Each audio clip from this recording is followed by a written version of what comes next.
আমাদের সম্মানের পাত্র। আমরা সরকারের কাছে দাবি জানাবো তাদের সঠিক স্বীকৃতিতে যেন দেওয়া হয়।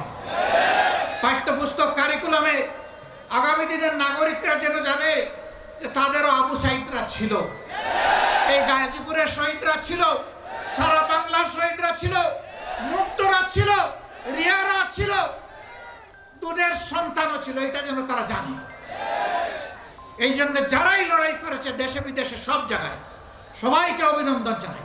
সম্মানিত ভাইয়েরা, আমরা দাবি করি প্রত্যেকটা শহীদ পরিবার থেকে কমপক্ষে একজনকে যেন এই সরকার সম্মানজনক চাকরি তাদের হাতে তুলে দেয়।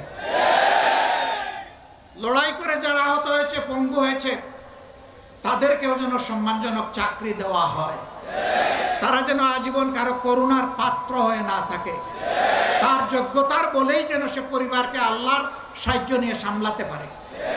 আমরা এই দুই জায়গার দাবি অত্যন্ত স্পষ্ট রাখলাম। সরকার আশা করব আমাদের এই দাবির প্রতি তারা সম্মান প্রদর্শন করবেন।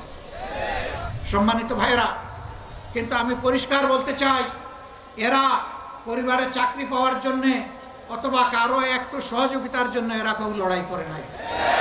এরা নিঃশর্ত লড়াই করেছে জাতিকে সম্মানিত করার জন্য। জাতির দায়িত্ব এখন এই পরিবার এবং ব্যক্তিদেরকে সম্মানিত করা, এটা করতে হবে, এর কোনো বিকল্প নেই। আমরা দল এবং ধর্মের ভিত্তিতে কোনো বিভাজন মানি না। আমি হিন্দু ভাইদের কাছে গিয়েছি, বৌদ্ধ ভাইদের কাছে গিয়েছি, খ্রিস্টান ভাইদের কাছে গিয়েছি, তাদের খোলামেলা কথা শুনেছি। আমি বলেছি আপনারা মাইনরিটি ভাবেন কেন নিজেদেরকে?